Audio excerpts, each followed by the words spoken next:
And we're live. What's up, everybody? Merry Christmas to all those who celebrate. I don't I don't really celebrate, but as you can see, I got somewhat of a Christmas sweater on. It's my most Christmassy sweater. I know dear brother Jason, after this, is going to a Christmas party, so we're in a festive mood. Um, I look, got my this is an Christmas interesting tree episode.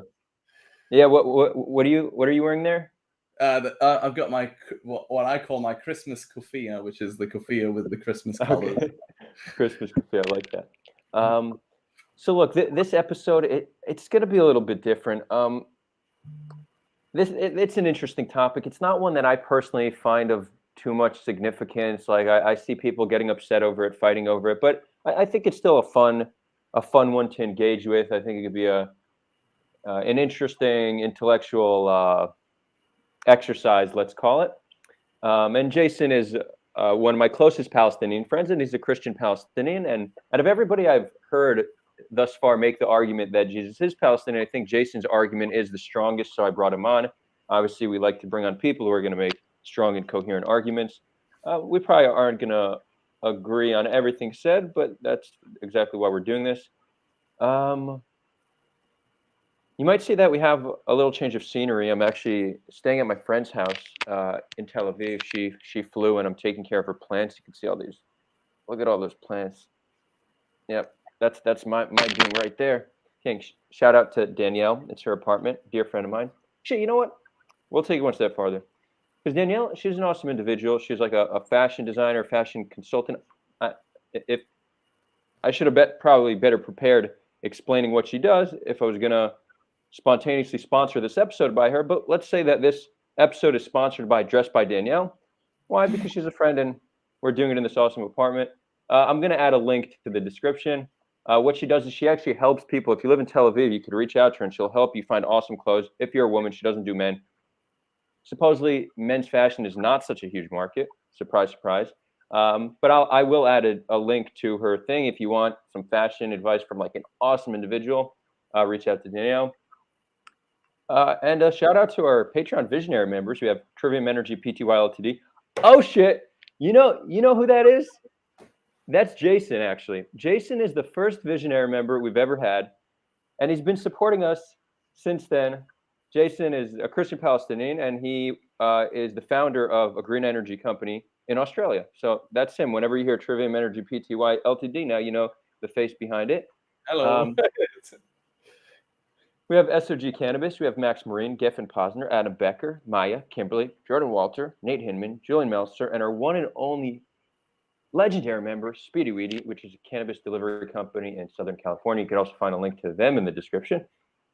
Thank you to all the supporters. And if you want to become a supporter, you can find a link to the description. You can support us on Patreon and other means. We recently opened up memberships on the YouTube channel, so you could become a member and get some benefits just by subscribing via YouTube.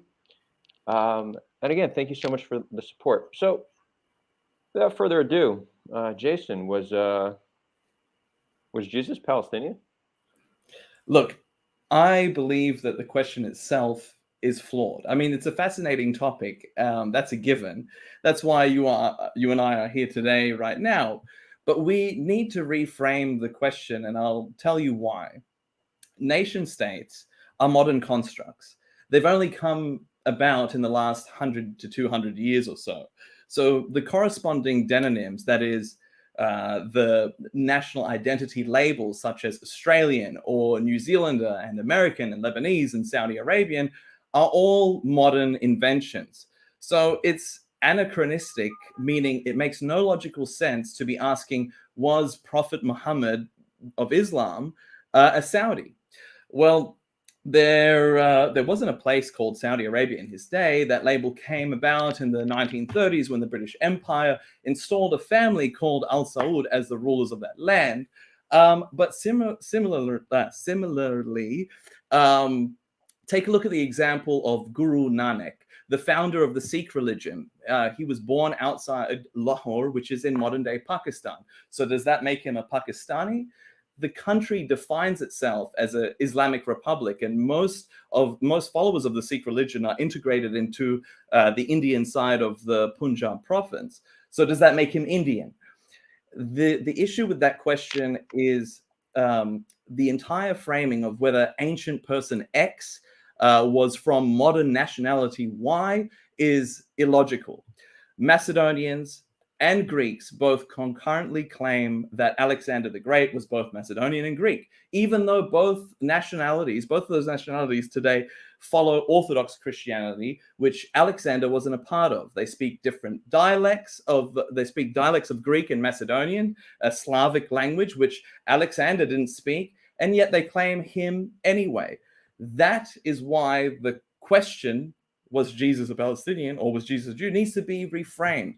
I'm proposing that rather than asking whether Jesus was a Palestinian or Jewish, let's reframe that as follows: who today, who out of today's Palestinians and Jews gets to have co-opting rights over the character of Jesus Christ as a hero in our national consciousness?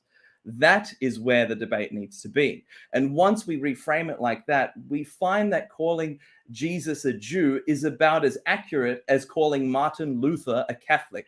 Martin Luther was born into a Catholic family, raised as a Catholic, studied to become a Catholic friar, and yet he does one thing that becomes very un-Catholic. That is to challenge the Catholic faith and eventually form the Protestant branch of Christianity.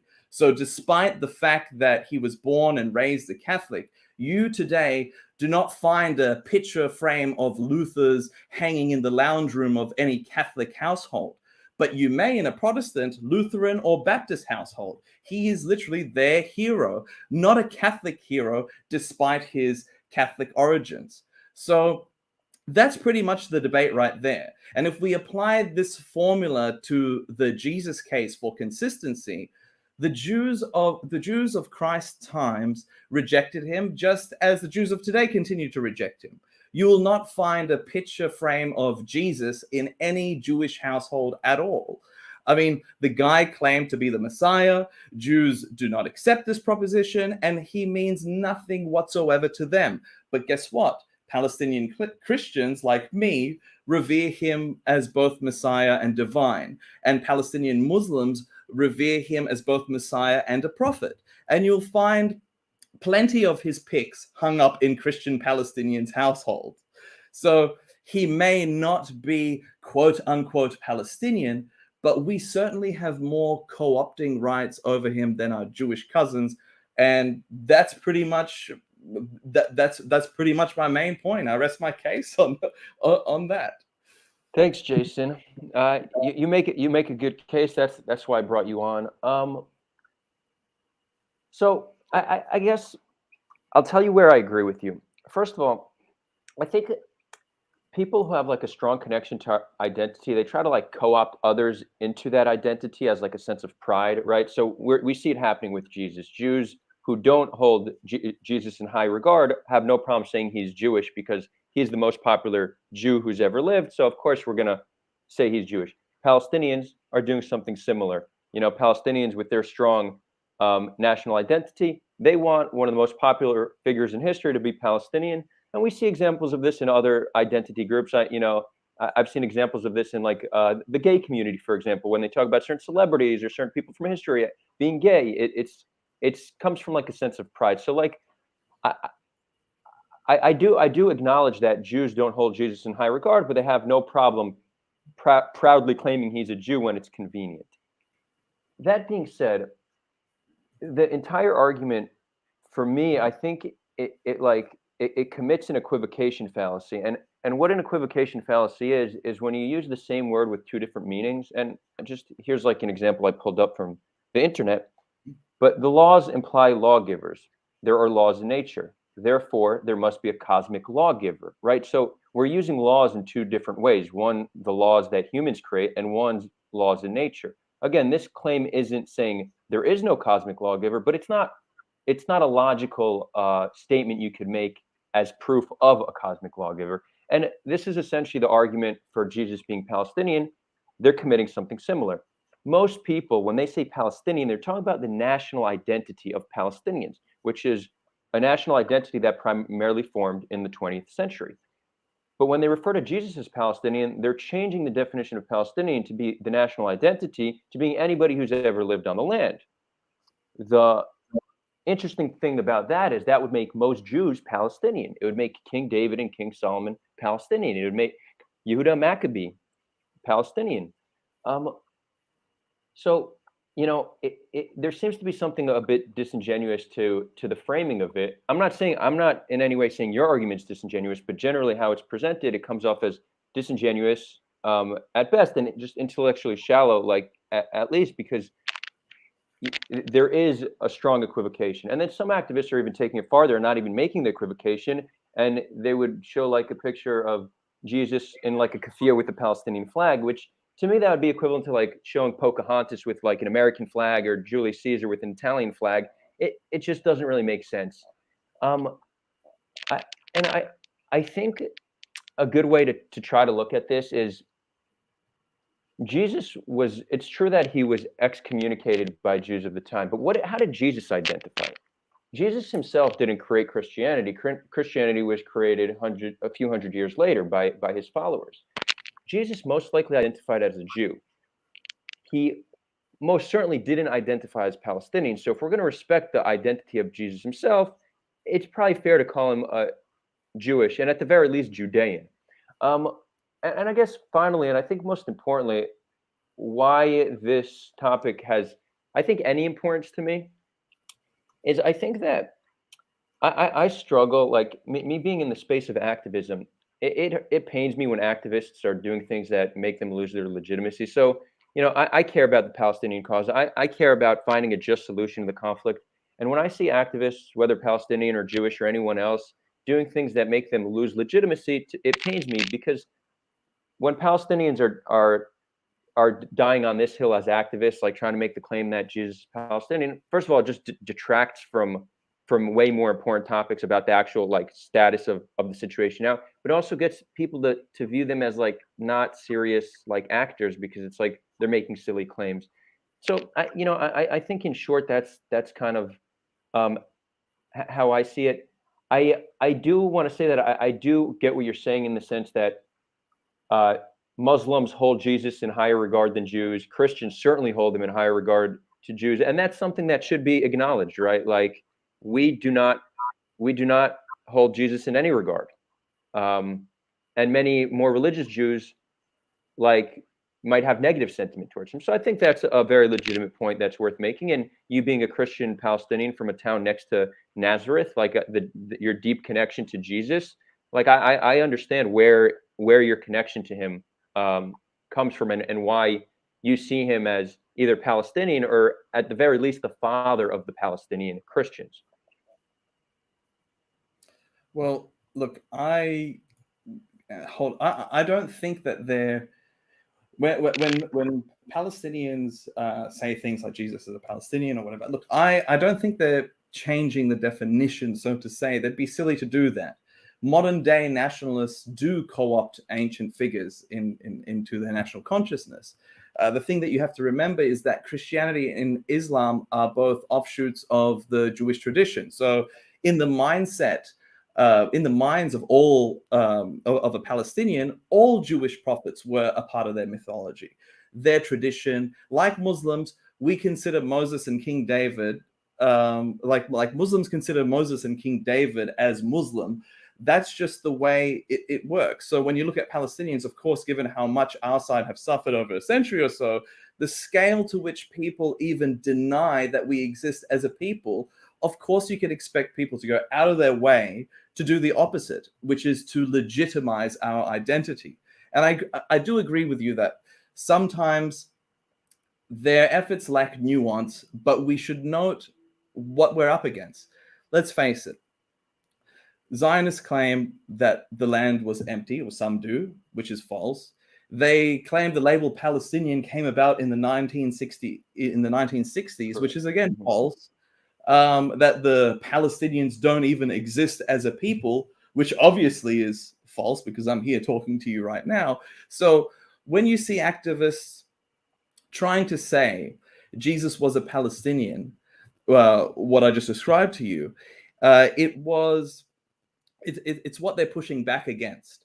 So it's a reaction to the extreme effort by the other side to delegitimize us. So our side then goes out of its way to say, no, no, no, no, we're real. Even Jesus was one of us. And you can see why they do that. So, I mean, I think doing this exercise is really, it comes down to the intentions of the people that are putting the arguments back and forth as to how seriously we should take what they're saying. You know, when explaining that, I think I understood. I think we understood like the point of having this discussion. It seems like what's driving, like I was thinking about this, like why are people so adamant about this topic? And I think I just realized it. Both Palestinians and Jews feel that there's a form of erasure of their people, right? When we hear people saying Jesus was Palestinian, then we feel like that's trying to erase our connection to the land, which people constantly do. You know, we're constantly said we're just Europeans, we're not from here, we're Khazars. So we view calling Jesus Palestinian as just another form of disconnecting us from the land, a land of which we have a deep connection to. And as you just explained, Palestinians, who also are constantly being told they're fake, they're made up, feel this being similar. So Mhm. it's interesting that, and I would say many aspects of the conflict probably are like this, but we're fighting over concern over the same thing. So we have something similar happening to both of us, essentially an erasure of our identity, and that's causing us to be adamant, essentially um, fighting over the identity of a historical figure. It's interesting. I so I think this is actually gives us a path for reconciliation. That the idea would be to not try to erase either's identity. Um, and I wonder if there's a framing for Jesus that both sides can agree with. You know, this is something we're constantly looking for on this channel. How do we build a like unified collective narrative that can appeal to both people? Um, so imagine this. Jesus is a Judean and a father of the Palestinian Christians. Does that work? Does that work for you? And Well, I say Judean and not Jew because today there's a distinction, Judean being the ethnic group of Jews, Judaism being the religion of Jews. So I think that I think, you know, if you want to make the case that he didn't practice Judaism, he was excommunicated, but he was still an ethnic Jew. He was a Judean, and he likely identified as such. well, look, the reality is that when I don't think that people, like I said, it comes down to people's intentions and how they, as to how they're answering that question or putting that question out in the first place. But there's no way in which Jews should continue to point out that he was Jewish, because let's face it, he's not a part of the Jewish story, and his character gets ignored in Jewish day school. The Talmud doesn't exactly have anything nice to say about That's true. Jesus. So like I don't understand how Palestinians asserting claim over Jesus as the character. I mean, the only time in which they do that is in order to try and delegitimize our connection to them. Like I honestly don't feel how a Palestinian person trying to claim Jesus as a part of their own identity, a part of our own national consciousness, is somehow an attempt to erase the Jewish connection to the land, right? So yes, he was a Judean in the sense that he was born in Judea, and to call Jesus a Jew is only really giving 25% of the story and ignoring the rest of the 75%, you know, Well, but of his life. you can never explain an identity in like one word, so you're always going to be missing part of the story. But I think Jesus being Jewish is beyond just him being born in Judea. I think that Judaism is an ethno-religion. It's not just a religion; it's a people. And you know, you're speaking to a Jew who doesn't believe in the Jewish religion, right? When it comes to God and metaphysical concepts. I'm Sure. quite agnostic, but yet I'm connected to the Jewish people. And I would say Jesus probably falls in a similar category, right? He likely identified as Jewish till the day he died. And um, and I think his own, not only the fact that regardless of what his religious beliefs were, but his personal identity was Jewish and he was of the Jewish people. I actually think there is strong case to saying he was Jewish or Judean. But I do agree with you that it comes off as disingenuous from our part when we don't hold him in high regard, but then we kind of take pride in him being Jewish. I could only speak from my own personal position where, if what we know about Jesus is true, he was a man of love. So that's something I can respect about him as an individual and being of the Jewish people. So I'm like, okay, well that's a Jew who preached love. I feel like, I'm a Jew who preaches love. So the stories of Jesus, and again, I can't strongly say that I believe that the accounts of him are true, right? I don't know how. I think we know likely a man like Jesus lived who was pretty special, but a lot of the stories and historical accounts, I don't take them as literally true. But let's assume that there was a Judean living at the time who preached love. I have that's somebody who I would have respect for.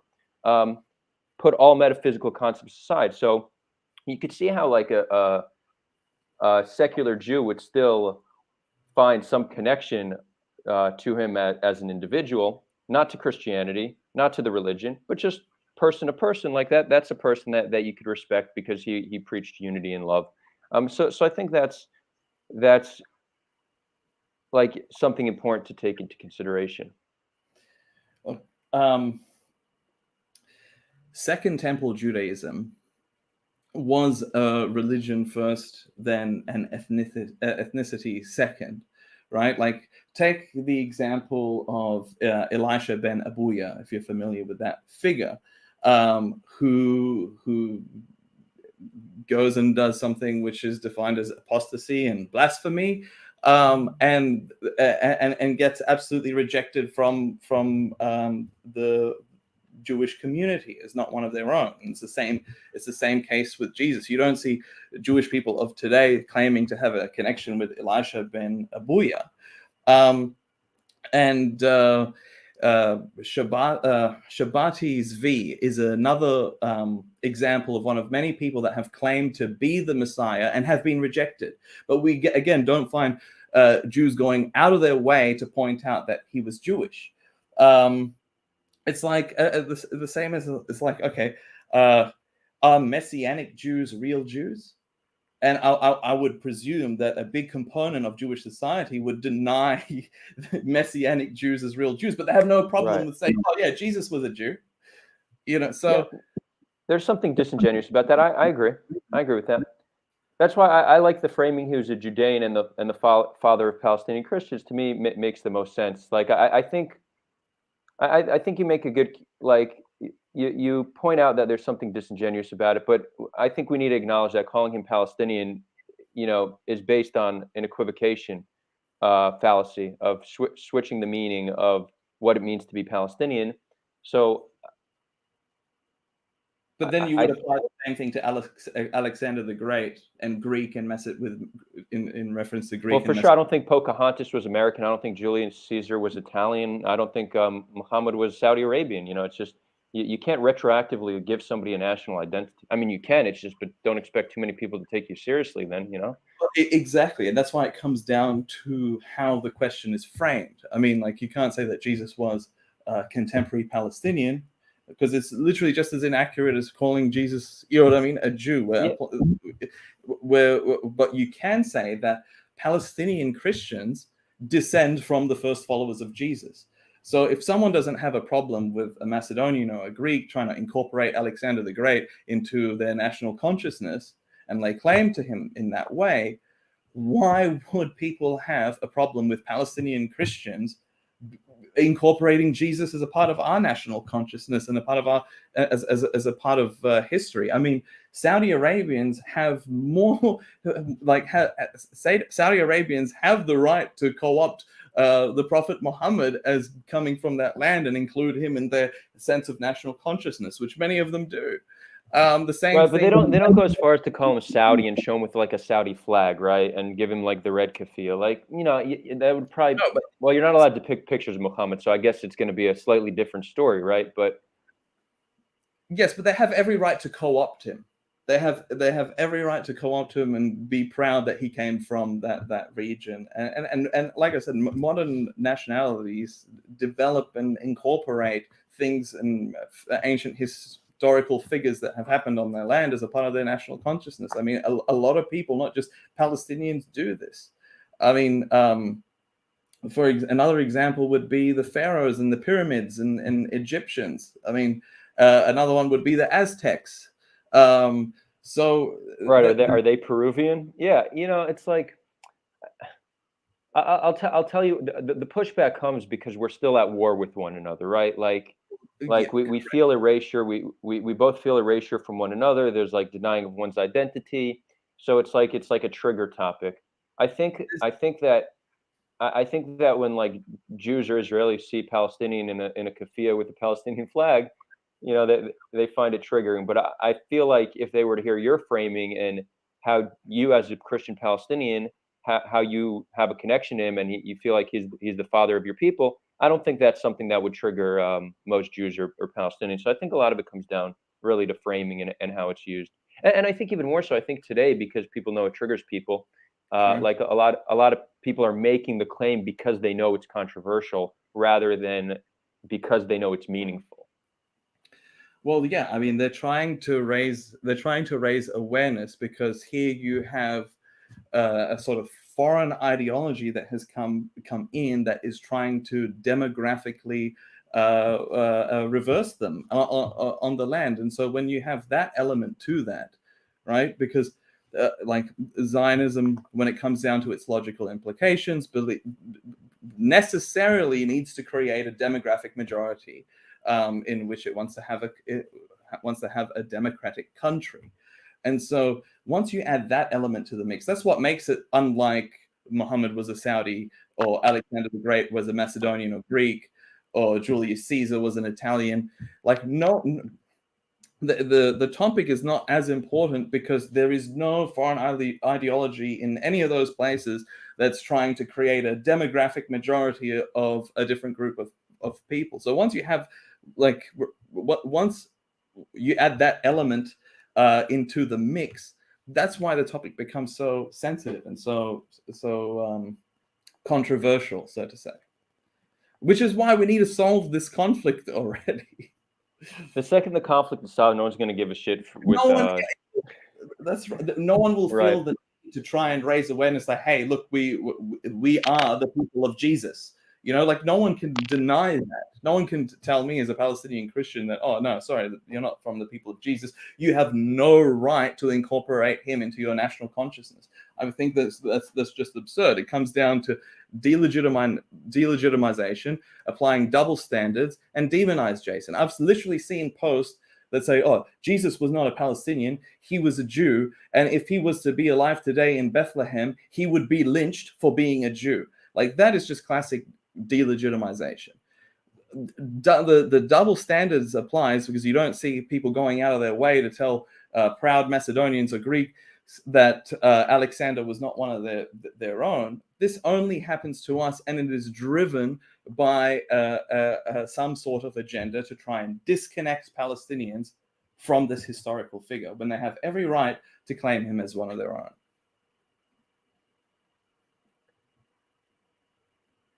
I agree, except for the framing of Jesus was a Palestinian. I still think is rests on an equivocation fallacy. So like we agree on most of it, just on the framing. And I do agree with you. I think that Jesus was a Jew. I think there's also something disingenuous about that. But I think calling him a Palestinian is also disingenuous. I don't want to run around in circles. I feel like it's not a topic that we need to spend hours on, but I like the framing. Jesus was a Judean and the father of the Christian Palestinians.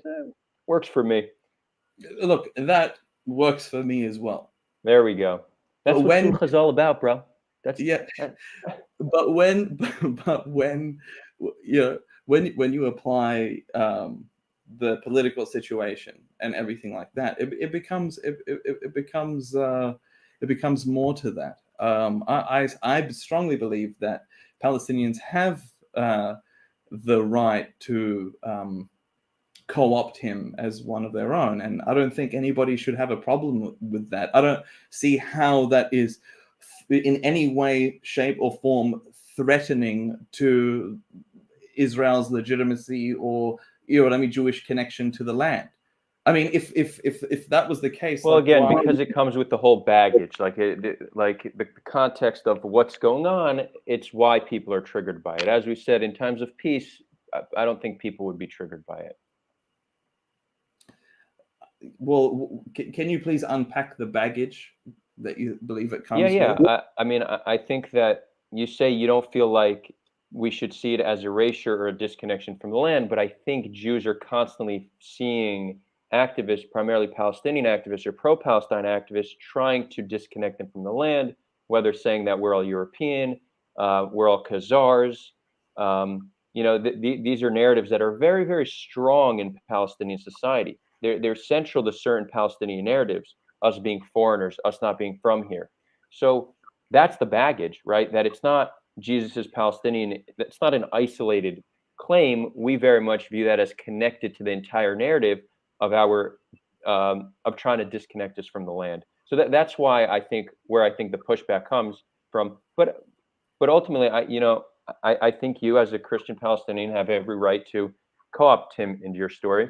I just think that how you co-opt him into your story is going to depend on how people accept or push back on that story. Framing is everything ultimately. Look, I agree that the previous comments are about delegitimizing Jewish connection to the land. I don't think saying that Jesus was a Palestinian or Jesus, you know, would be a Palestinian if he was alive today is is in the same category as the other comments that you mentioned. And if it is, it needs to be disconnected from those. Because when I say, when I incorporate Jesus into my sense of national consciousness, that has nothing to do with the previous lines that you mentioned before. Trying to do that.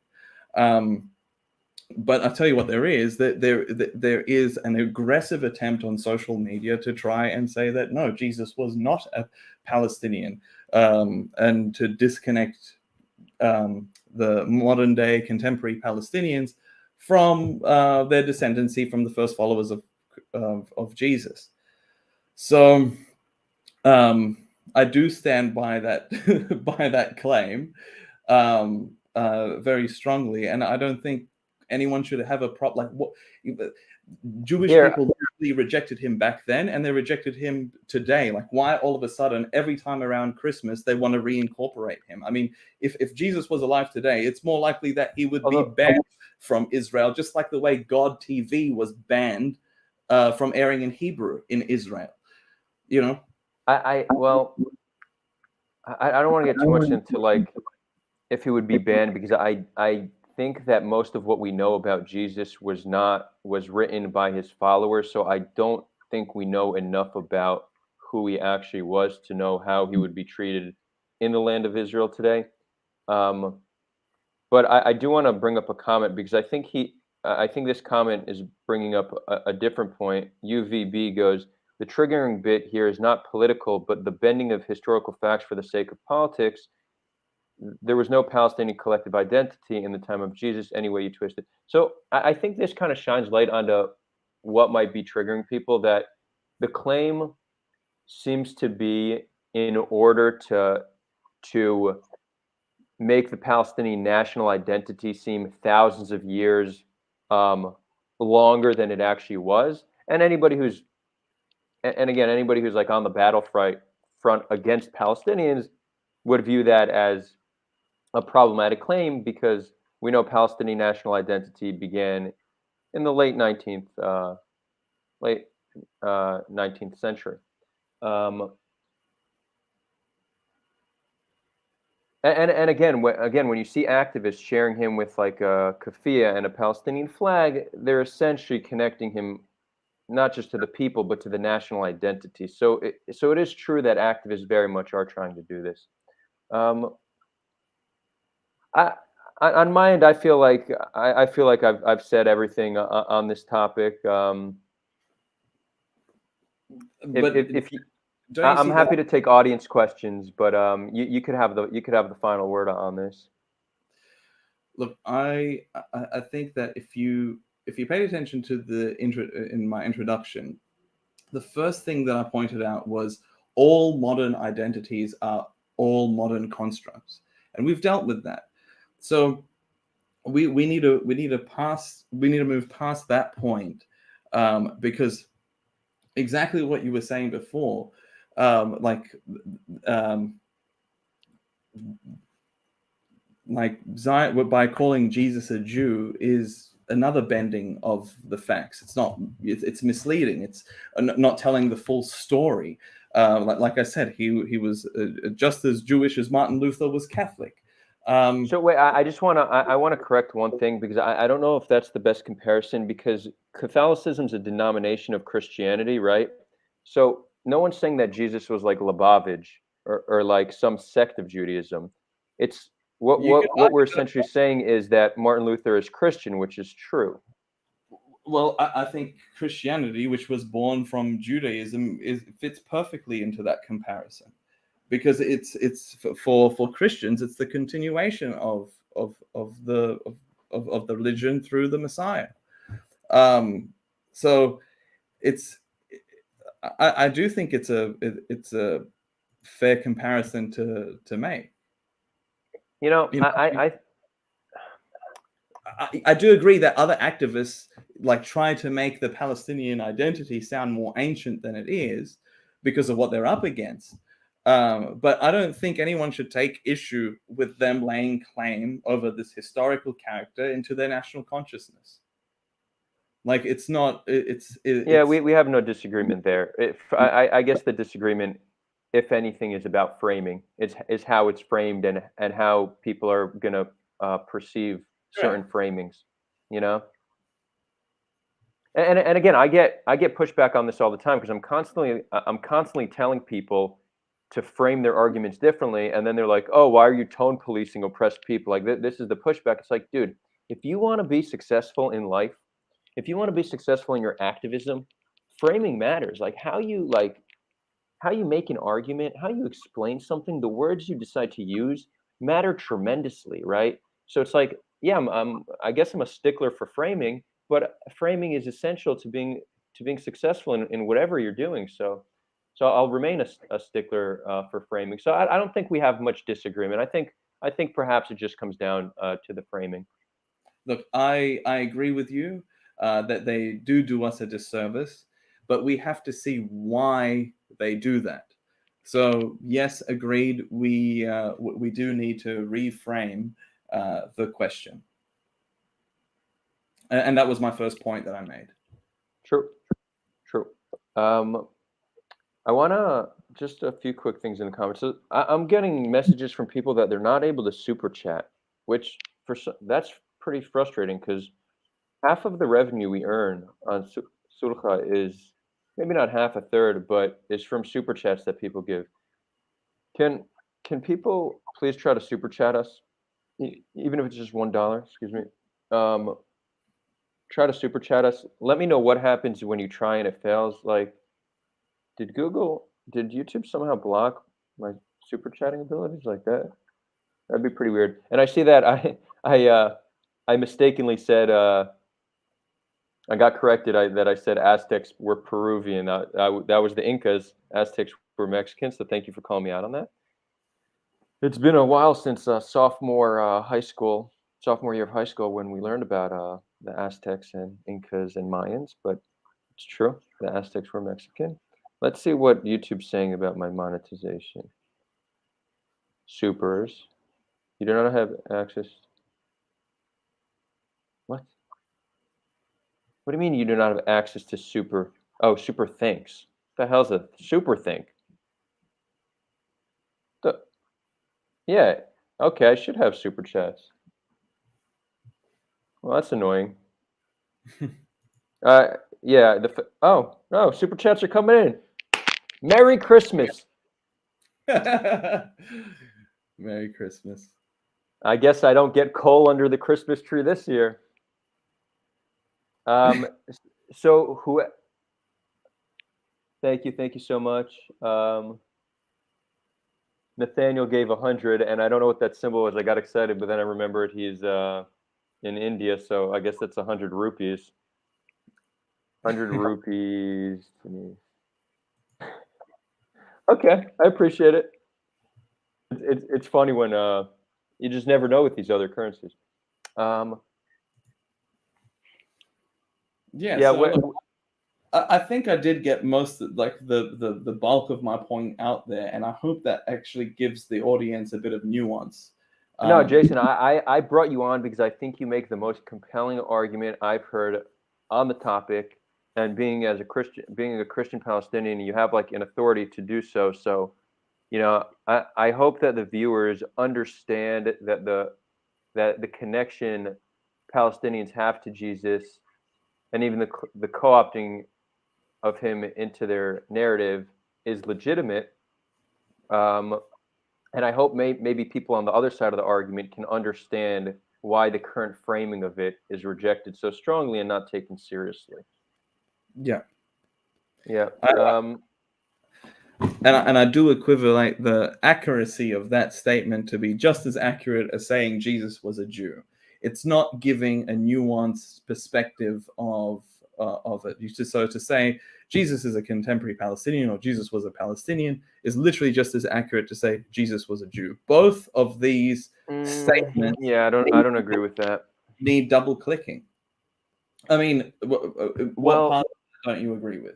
So when you say Palestinian, almost always when you say Palestinian, not you specifically, but when people say Palestinian, they're referring to the national identity of Palestinians. They're not referring to people who lived on the land prior to the creation of Palestinian identity. And when I say creation, I think all national identities were created at some point. I don't think Palestinians are different in that regard, but that's what people mean when they say Palestinians. When people say Jew, they mean the Jewish people. They don't mean Jewish by religion. They mean you're a Jew. I am a Jew who doesn't believe in the Jewish religion. I'm still a Jew, and very few people would deny that I'm a Jew. So I don't think it's inaccurate to view Jesus in the same light. So one really requires an equivocation fallacy. The other seems to be a more accurate description. What I do acknowledge is that it's slightly disingenuous because Jews don't hold Jesus in high regard, but have no problem calling him Jewish when it's convenient. So we agree there, but I don't think those claims are of equal accuracy. Look, I maintain that they do, and I'll tell you why. If you and I were to jump in a car with a flux capacitor and go back in time to Second Temple Judaism, would you still be considered a Jew if you didn't observe the rules of the day? Like that's how the Jewish identity works back then. You said it was a religion first and an ethnicity second, but being an ethnicity second doesn't mean it's not an ethnicity at all. It means that there's just more an emphasis on the religion, Judaism. But there's no reason to think that it like Elisha ben Abuya or like Jesus did. You back then you were out of the fold. You were out of the things. Jewish people do not claim that Elisha ben Abuya was a Jew. Ever since he apostated from Judaism, he's known as the other, the outsider, because of the actions that he did. It's the same. But if you Jewish being an ethnicity only comes into full development after the destruction of the Second Temple, and it was a mechanism of survival. So yes, Jesus was born in Judea. Was he observing the Torah? Yes. Would he have identified as Jewish according to what it meant to be a Jew during the Second Temple period? Of course he would have. But then he goes ahead and does a very un-Jewish thing, according to both the Jews of today, which is why they don't accept him, as well as the Jews of his own day, which is why they did not accept him back then and recommended him for capital punishment. So that's why it is literally drawing. It's literally saying Martin Luther was. But that to me is giving too much authority. Sorry for interrupting. You could. What I was saying is like that's why it is inaccurate to simply state that Jesus was a Jew, full stop, or Jesus was a Palestinian, full stop. Both of those statements are just as inaccurate and not telling of the full picture in itself. You know? Yeah. So, I hear that, but I do think that's giving too much authority to the rabbis at the time who he was at odds with, because they are not the arbiters of who is Jewish and who is not. They were back then. So let me try to give you an example in recent times. So there's like the Chabad, right? And many in Chabad view the last Rebbe, what was his name? People are going to shit on me for not knowing this, especially when I have family from Chabad, but is the Lubavitcher Rebbe, right? Many in Chabad think that he actually is the Messiah, and when he died, many thought that he would return. And there's still, Chabad is very big on Messiah, and they show pictures of this Rebbe on flags. They're very big on the Messiah. Many think he will still return as the Messiah. Many in the Orthodox Jewish community view Chabad as kind of like an illegitimate form of religious Judaism. They're not saying they're not Jews, not yet, but they're viewing it as a not serious form of orthodoxy. Imagine in like a few decades from now, right? This Rebbe has only been dead for 20 years, but imagine if the rift continues to grow, and in 100 years from now, a sect of Chabad decides to, really break off, and they're not Jews, they're Chabad, right? It's its own thing. And many rabbis in the time when the Rebbe was alive, maybe they didn't agree with him, right? But he's still Jewish, right? He lived a Jew his entire life. He died a Jew. He's always been a Jew. So are all Palestinian Christians Jews then by descent? Like we have Jewish markers in our DNA. Are Messianic Jews considered Jews? Does most the state Jews, of well, again, so exactly, this is the rift that you could kind of see happen with Chabad.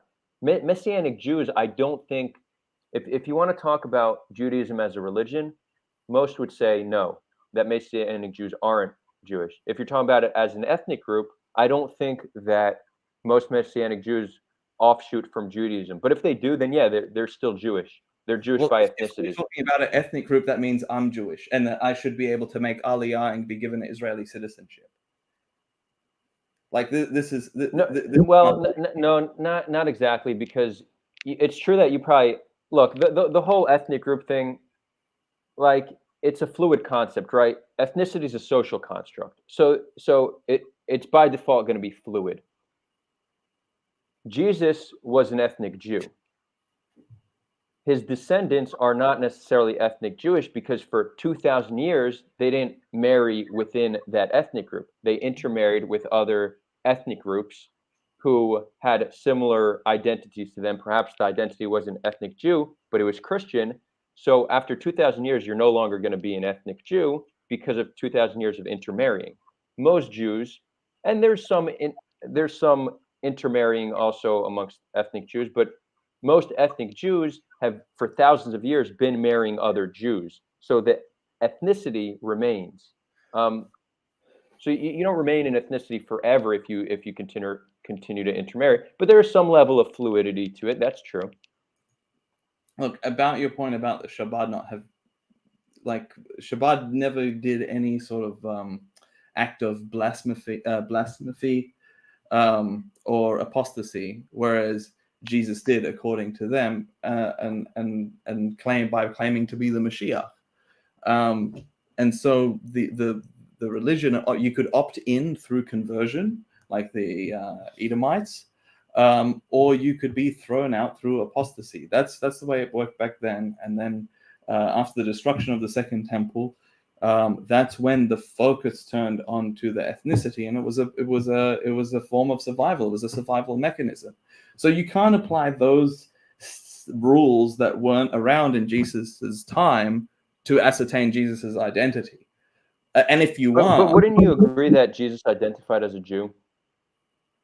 Yeah, until he was thrown out. And you don't think he identified as a Jew then? Argue that the early Jewish Christians, so to say, thought in their own minds that that was Judaism. The religion continued, and everybody else is not a Jewish person anymore. If that makes sense. So look, I'm just saying that if you don't want to play by the rules of Second Temple Judaism when Jesus existed to go by ascertaining his identity, then be consistent when you're applying this whole ethnic concept across the board. And these are to Messianic Jews and the modern day Messianic Jews, which are the Palestinian Christians. So I'm actually getting a correction, because, whenever we get into discussions of religion, it's certainly not my area of expertise. UVB goes, Adar, you are not accurate. Even by halakha, which is Jewish law, Messianic Jews are Jews.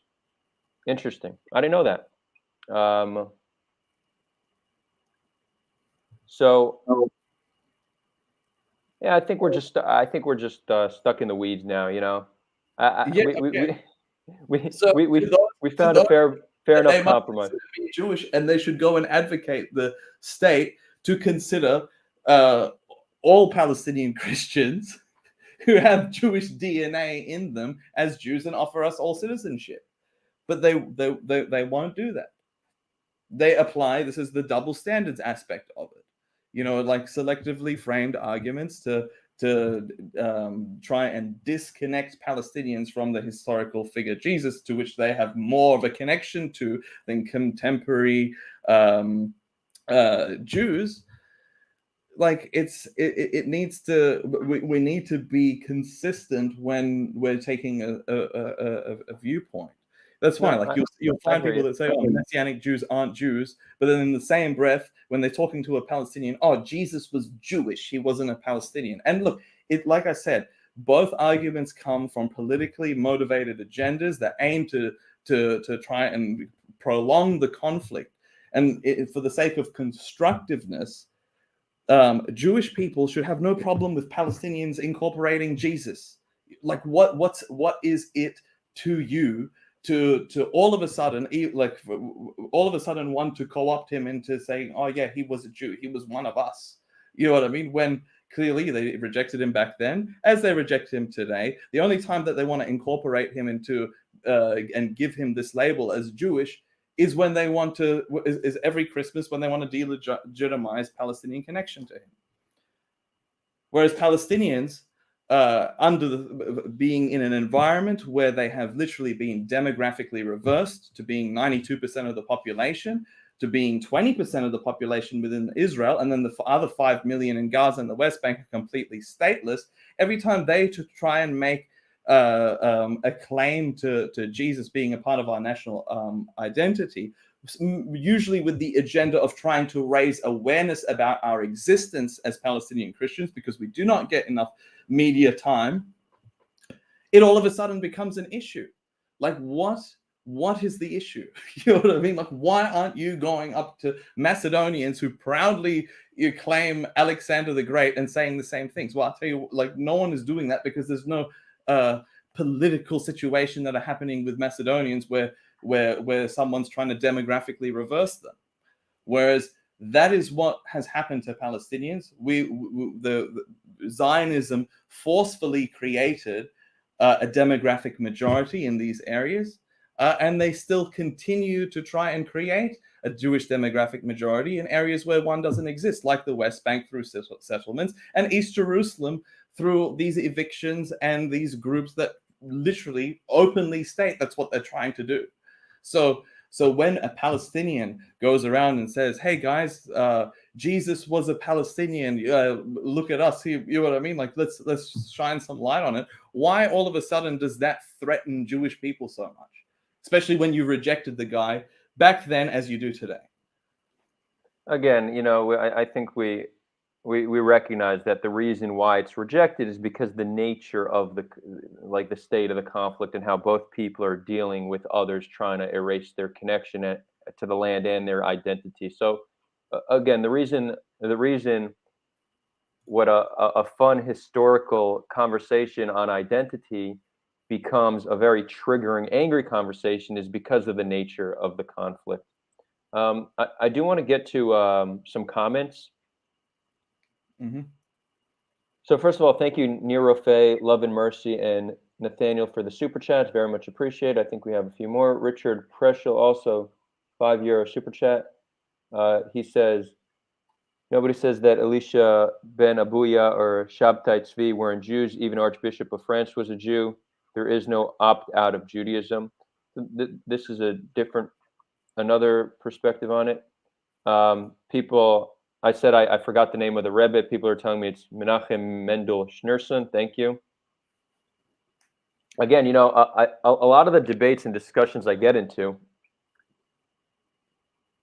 like understanding like the logical framework and stuff, and if it's a fallacy, these are areas where I feel like I'm fairly strong. But then when it gets into the religious part, it's like, dude, it's like I don't care enough. I don't care enough to become an expert at that. But you know, um, But it's we important to become nuanced about this, especially on the religious aspect. And then you can see what the big deal is about, why people like myself have an issue with people just stating Jesus was a Jew, full stop. And he was certainly not a Palestinian. That's a politically motivated talking point. And that is so obvious to see. Look, in practice, a Jew can only exist in two states: a Jewish Jew or an atheist or agnostic Jew. As soon as someone like you converts or accepts Jesus as the Messiah, I don't think the majority of religious Jewish people will consider you a Jew. It's so like I'm actually I'm not sure about that. I'm but not perhaps sure. the more secular Jews would, the ones that aren't really aware of, the the history or the religious aspect of it. But if you go to a rabbi and you just try mentioning Jesus's name inside a synagogue, right? But I guarantee you, those people that would exist inside a synagogue that have a motivated agenda will have no problem. Will go and say, "Oh, Jesus was a Jew." Mm-hmm. Like that is the double standards that is quite triggering. You know what I mean? Because it's like I don't mind if we have this discussion and as a fun fact, as a historical topic, you know. Yeah. And never mind what the to that question before, what the halakha says. It's about what happens in reality are two different things, right? Yeah, And I came into this viewing it as like a fun meme episode, but like now that I've understood deeply like your perspective, I see that there's more depth and there's a level of seriousness to it. I want to read some more super chats. Richard, thanks for another €5. There is no opt out from Judaism, even for converts or heretics. There's apostasy for the apostate, but he remains Jewish for the Jews. So again, this is another like way to look at it. Again, the religious side of things is not my area of expertise. like I said, never mind what the halakha says. Why aren't the communities of Christian Jews, Muslim Jews, Buddhist Jews No, accepted so as being no, part of Judaism? Buddhist, like there's a community of Buddhist Jews in Israel, right? They're like I did a vipassana with them. They're very much Jewish, but they don't believe in the Jewish religion. It's possible that again, I don't want to get too stuck on a topic that's not my area of expertise. I came into this understanding very clearly that the argument is based on an equivocation fallacy. So, that's pretty much what I have to offer here. If you want to go deeper into this, into somebody who understands better about how Jewish law, how halacha actually defines Jews, then we could do that. But it's just not my area of expertise. So I feel like, you know, Well, okay, it's someone's telling me to go to yeshiva. Nah, I have a lot to learn, but that's not the stuff that I'm most interested in learning. No offense to anybody who that is what they're most interested in. I want to read one more comment that I don't. Two more comments. One Rafi wrote. I don't see it now, but it was something along the lines of, the New Testament refers to Jesus as the King of the Jews. I consider him both Jewish and Palestinian, and I think he would consider himself to be the same. That's Rafi Gassel, who is a religious Jew. That's his take on the topic. One more, we have Ari Brodkey, also a good friend who's been on the show a few times. He'll be on again soon. He goes, that's backwards, Jason. Israelites were a nation, then received religious practice, which was pretty much limited to the temple and priestly class. And what made Jesus a heretic is that he cared less about the worship at the temple compared to certain ethics. Parentheses, there were no rabbis back then. Rabbinic Judaism developed as a result of the destruction of the temple. What scared the crap out of the priestly class was that Jesus was sort of democratizing Judaism and making the religion as it existed at the time less relevant. It's more accurate to think of him as a community activist with religious calling rather than a theologian. And then he goes, try separating the idea of Jews from Israelite, make more sense in terms of discussing the identity group that existed at the time. It's an interesting take. Thanks, Ari. I actually didn't know any of that. Yeah. Do you want to comment, or could we do more questions? Yeah, I'm just. Could you repeat that last comment? I wasn't exactly following. The last one was, try separating the idea of Jewish from Israelite, makes more sense in terms of discussing the identity groups that existed at the time. So again, so Ari explained something that I had no idea about, like the tensions between Jews at the time and Jesus. And again, let me post this comment on YouTube, because Facebook's API doesn't let like platforms pull comments. So I'm on StreamYard, and I can't see all the comments on Facebook. Fuck Facebook. I'm going to post Ari's comment here because I think it's good. But back to your point, that means Jesus would have been an Israelite more so than a Jew in the contemporary sense, right? Ari, essentially, you're saying something similar to that. Yeah, well, which would make Palestinian Christians all Israelites, right, including myself, if that was the case. So how can you apply? No, because they did not remain a nation, right? It would make Palestinian Christians descendants of Israelites, sure, yeah, but not remain Israelites. Well, again, I mean, this is you know what I mean? Like, it's. Oh wait, Ari says correct. Ari's saying that, yeah, Palestinian Christians are Israelites. Well, there you go. I mean, that is consistency. You know what I mean? And I have no problem with people being consistent about this topic. It's just when people either apply double standards, or they delegitimize, or they demonize Palestinians for trying to claim Jesus as one of their own. Let's wrap it up with, like, I love what he said before. So that is a very diplomatic and constructive approach for reconciliation. So I appreciate that. Let's actually end it on that note. If Jesus were alive today, what would he do? What would his views on the conflict be? What would he want Israelis and Palestinians to do? This is a question to you, being a Christian. Sorry, can you repeat that? I think if Jesus were alive today, there's back in school, I used to see people wear these bracelets after they would go to they'd have their communion. They'd come back with these bracelets saying WWJD. What would Jesus do? Yeah. Do you have that in Australia as well? WWJD.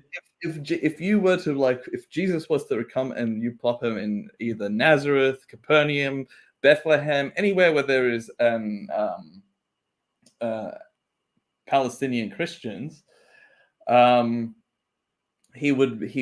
language, the Levantine Arabic, being a mutated form of Aramaic, would sound familiar to him. He would be loved by everybody there. People would come up to him and kiss his hand and welcome him. You know what I mean, to all of their functions and everything like that. And he would feel at home being around people that have followed him in a continuous chain of continuity for the last 2,000 years. He would be a part of the society that revere him, not a part of the society that recommended him for capital punishment and ban God TV, you know what I mean, from Israeli airwaves being preached in Hebrew. That is an honest take on what would he do if he was here today. Like, can I give an alternative possibility to what he may do? Yep. I think he'd come back. He'd come back. He'd be like, "Why is everyone dressed so weird?" That's the first thing he'd think. And then people would look at him and be like, "Why does he smell that way?" But then he'd get caught up. And again, this is just how people smelled at the time. This is not just Jesus. And then he'd look around. He'd like, "What the fuck are you guys doing?" He would look at Judaism. He'd look at Christianity. He's like, "That's not what I meant. I didn't mean that. I didn't mean that. Stop killing in my name. Stop fighting over this land." And then he'd learn more about the politics, and he'd propose a federation solution to the land of Israel and Palestine. He'd say, "We all have right to live on the land. We need to find a way to make it work. Freedom of movement's important. National aspirations is important. The best way to do that is through a federation solution. Let's do it." I'm just going to agree on that. I'm going to agree on that point because I like the way that sounds. Yeah.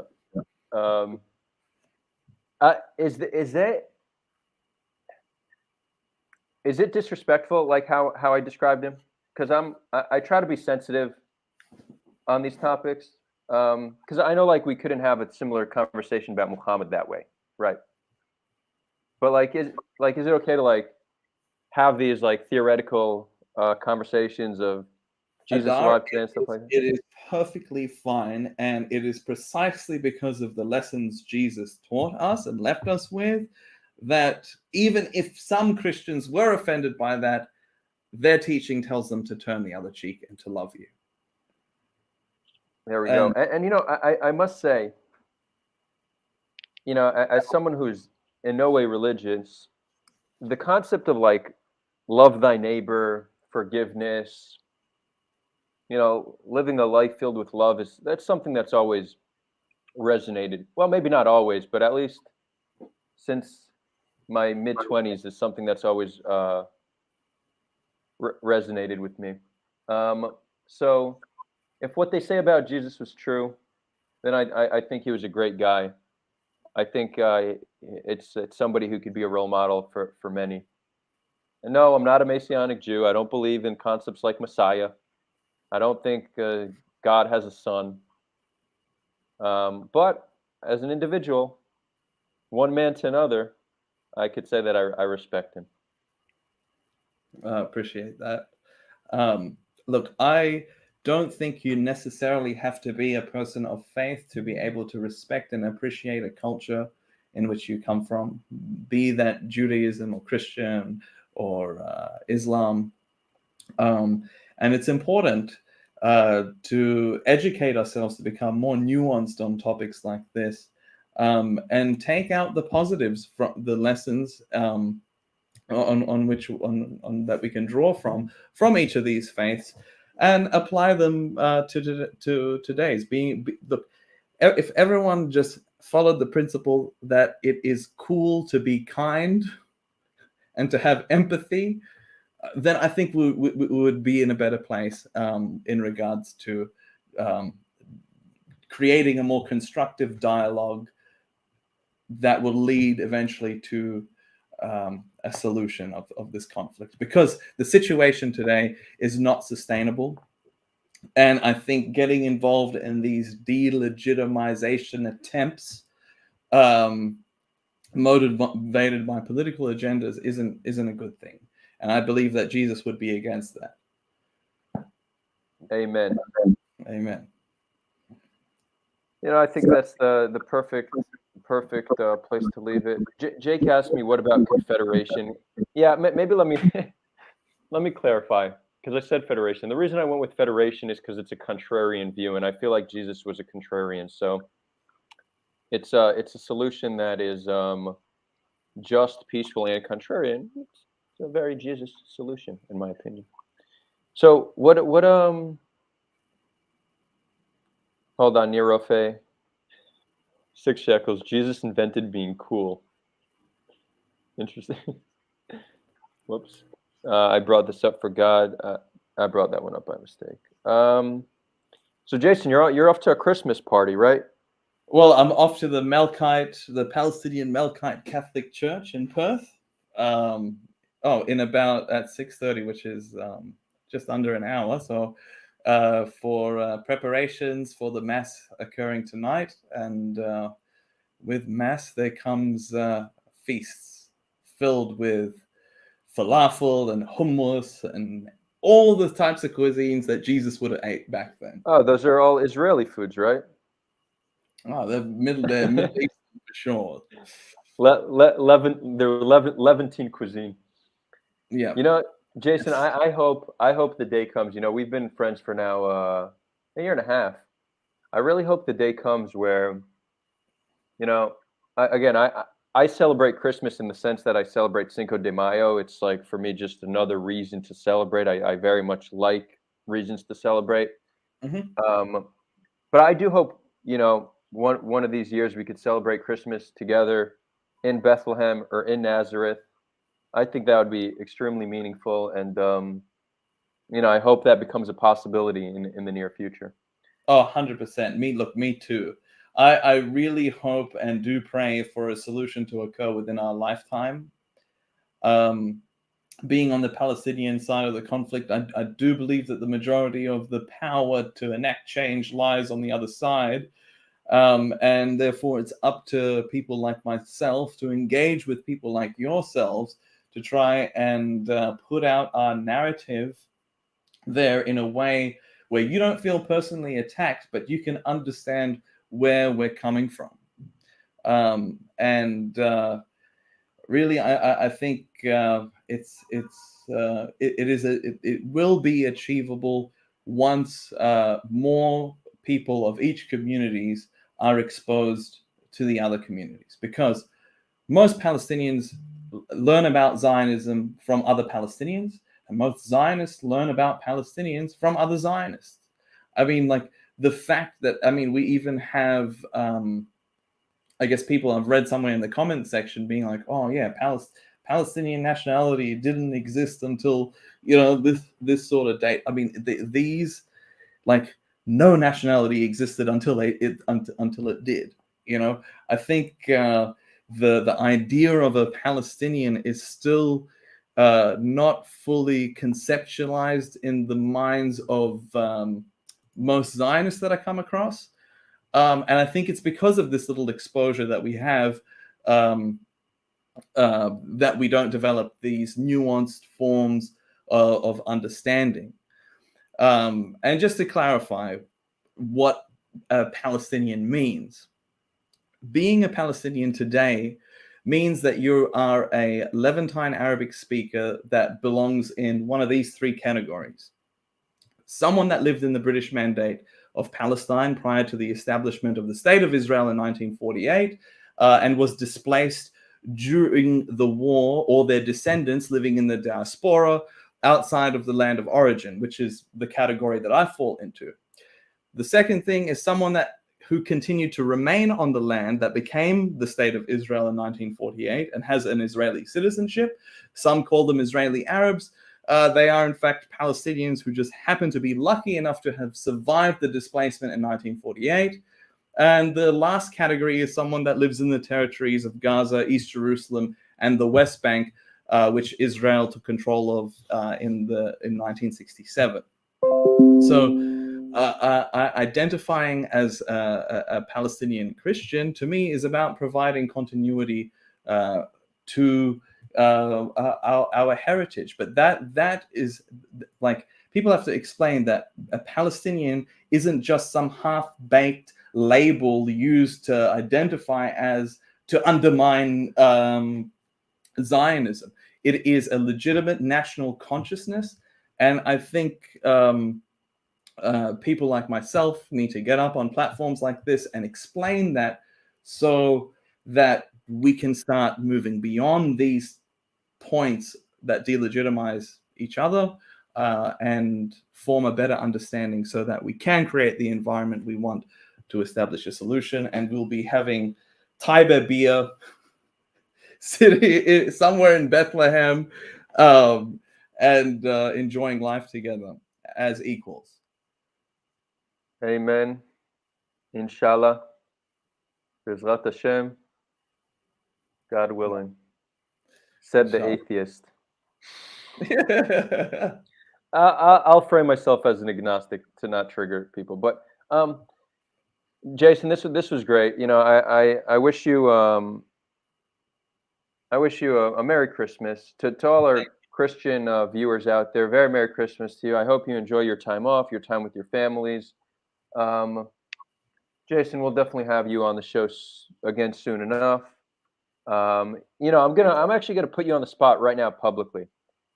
Around a year ago, you came to me with an idea to bring on a guy named Mark. What's his name?